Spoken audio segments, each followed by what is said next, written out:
नमस्कार सभी धर्मी लोगों का आपके अपने चैनल पर एक बार फिर स्वागत है। आज फिर से हम कुरान की महान आयतों पर चीज चलेंगे। यह परमात्मा का ज्ञान है और परमात्मा एक है और सारी मानव जाति उसी की है। तो चलिए चलते हैं। शुरू खुदा का नाम लेकर, अर्थात जो भी आप काम करें वो परमात्मा का नाम लेके करें तो उसमें गलतियां नहीं आएगी, पाप नहीं होंगे। शुरू खुदा का नाम लेकर जो बड़ा मेहरबान और निहायत रहम वाला है। देखिए परमात्मा की विशेषता, जब हम दिन की शुरुआत परमात्मा का नाम लेके करते हैं और जो भी कार्य करते हैं उसमें परमात्मा का नाम लेते हैं तो वो पवित्र हो जाता है और अपवित्रता अर्थात पाप से हम डर जाते हैं। इसी कारण से परमात्मा का नाम लेके ही सारा कार्य प्रारंभ करना चाहिए। अब परमात्मा अपनी जो नसीहत है, कुरान एक नसीहत है। नसीहत का मतलब है कि वो एक नसीहत के रूप में नबी पर उतारी गई थी ताकि लोगों को, पापियों को डराए और धर्मी लोगों को खुशखबरी सुनाए। ये नसीहत है, अगर ऐसा करोगे तो ऐसा होगा। परमात्मा क्या क्या फरमाते हैं? हमने नूह को उनकी कौम की तरफ भेजा। हमने नूह एक नबी था, गुरु था, और नूह को अपनी कौम की तरफ, जिस कौम से ये नूह था उसी की कौम की तरफ भेजा परमात्मा ने, इससे पहले कि उन पर दर्द देने वाला अजाब वाक़ई हो। अपनी कौम को हिदायत कर दो। परमात्मा ने नूह को अपनी कौम की तरफ इसलिए भेजा कि अपनी कौम को आगाह कर दो कि उन पर दर्द देने वाला अजाब अर्थात हुत्मा की आग जो पापियों को जला के खाक कर देती है, उससे आगाह कर दे और उनको हिदायत कर दे ताकि वो पाप का रास्ता छोड़ के धर्म पर आ जाए, ताकि परमात्मा उनको अजाब से बचा सके। तो उन्होंने कहा, भाइयों मैं तुमको खुले तौर पर, तब नूह ने अपनी जो कौम जो काफिर थी, जो पाप में पड़ गए थे, उनको कहा कि भाइयों मैं तुमको खुले तौर पर नसीहत करता हूं कि खुदा की इबादत करो और उससे डरो, मेरा कहा मानो। कि खुदा की इबादत करो अर्थात परमात्मा की प्रार्थना करो और उससे डरो और मेरा कहा मानो। यही बात बाइबल में मूसा ने, ईसा ने, और यही बात श्री कृष्ण ने गीता में कही, और यही बात दुनिया के हर नबी ने, गुरु ग्रंथ साहिब में गुरु नानक ने कही, और आने वाले जितने भी नबी हैं और जो आ चुके हैं सभी ने यही बात बोली कि खुदा की इबादत करो, उससे डरो और मेरा कहा मानो। अर्थात जो नबी, जो गुरु आता है वह एक परमात्मा और उसके रसूल की ही बात करता है ताकि लोगों को नसीहत कर सके। नसीहत करने का काम है। मैं भी आप लोगों को बता ही सकता हूँ, मेरे पास ऐसी कोई ताकत नहीं है कि मैं आपको इस रास्ते पर डालूं। मेरा काम है बताना। जो ज्ञान परमात्मा की कृपा से ईसा के ग्रंथ बाइबल, मोहम्मद साहब के ग्रंथ कुरान और श्री कृष्ण के ग्रंथ गीता इत्यादि से मुझे में प्राप्त हो रहा है, वही नसीहत मैं आप लोगों को बता रहा हूं कि खुदा की इबादत करो, उससे डरो और मेरा कहा मानो। वह तुम्हारे गुनाह बख्श देगा और मौत के मुकर्रर वक्त तक तुमको मोहलत अता करेगा।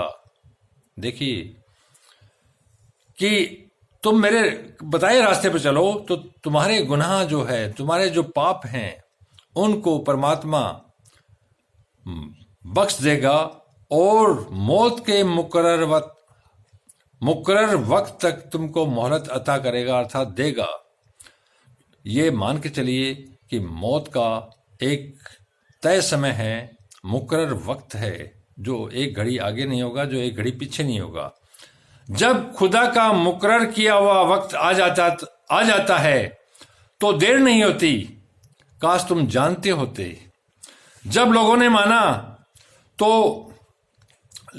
नहीं माना तो नूह ने खुदा से अर्ज की। जब नूह के जाति के लोगों ने उसकी बात को नहीं माना तो नूह ने खुदा से अर्ज की कि परवरदिगार, मैं अपनी कौम को रात दिन बुलाता रहा, अर्थात तेरे रास्ते पर रात दिन बुलाता रहा, लेकिन मेरे बुलाने से वे ज्यादा भागते रहे। जितना मैंने उनको बुलाया उतना ही वो भागते रहे। जब जब मैं उनको बुलाया कि तौबा करे और तू उनको माफ फरमाए, मैं चाहता था कि वो तौबा कर ले और तू उनको माफ फरमाए, तो उन्होंने अपनी कानों में उंगलियां दे दी। तो उन्होंने अपने कानों में उंगलियां दे और कपड़े ओढ़ लिए, मेरी बात को नहीं सुनते थे और कपड़े ओढ़ लिए और अड़ गए और अकड़ कर बैठ गए। फिर मैं उनको खुले तौर पर भी बुलाता रहा और खुले और छिपे हर तरह समझाता रहा, अर्थात खुले में भी और छिपे में हर तरह समझाता रहा और कहा कि अपने परवरदिगार से माफी मांगो कि वह बड़ा माफ करने वाला है।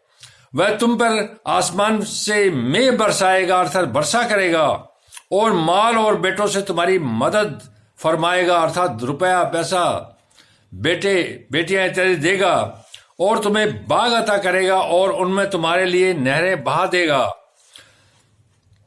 तुमको क्या हुआ कि तुम खुदा की अजमत का एतकाद नहीं रखते, अर्थात तुमको ऐसा क्या हो गया कि जो परमात्मा एक है उसकी अजमत का एतकाद अर्थात विश्वास नहीं रखते।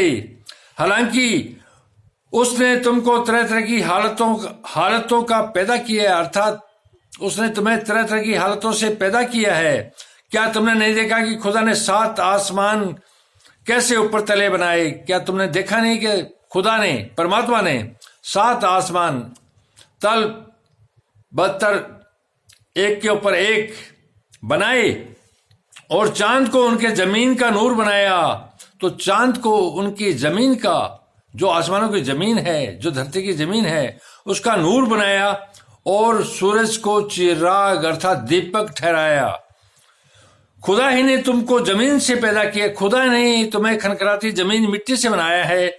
फिर उसी में तुम्हें लौटा देगा और इसी में तुम्हें लौटा देगा और उसी से तुमको निकाल खड़ा करेगा, और उसमें से लौटाने के बाद जब तुम मुर्दा हो जाओगे तो तुम्हें निकाल खड़ा करेगा, अर्थात मुर्दों को जिंदा करेगा। ये मैं आपको आगे समझाऊंगा कि मुर्दे जिंदा कैसे होते हैं।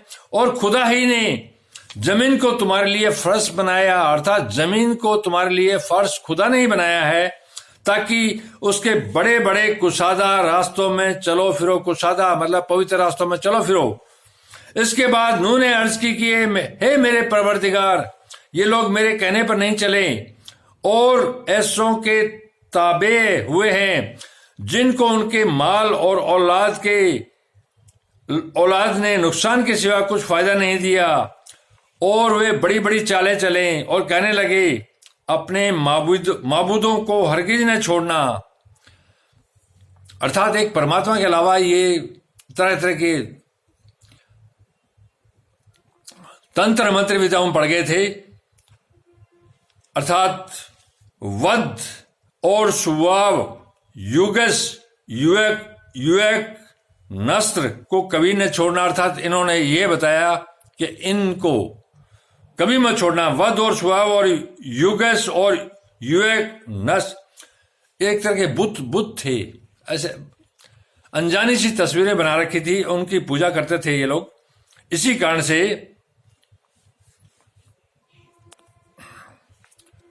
परवरदिगार उन्होंने बहुत लोगों को गुमराह कर दिया, अर्थात हे परवरदिगार उन्होंने बहुत से लोगों को गुमराह कर दिया, अर्थात तेरी पूजा नहीं करने दी और बूतों की पूजा कराई। जो तू उनको गुमराह कर, तो तू भी उनको गुमराह कर दे परमात्मा। आखिर वे अपने गुनाहों की वजह से पहले डुबा दिए गए।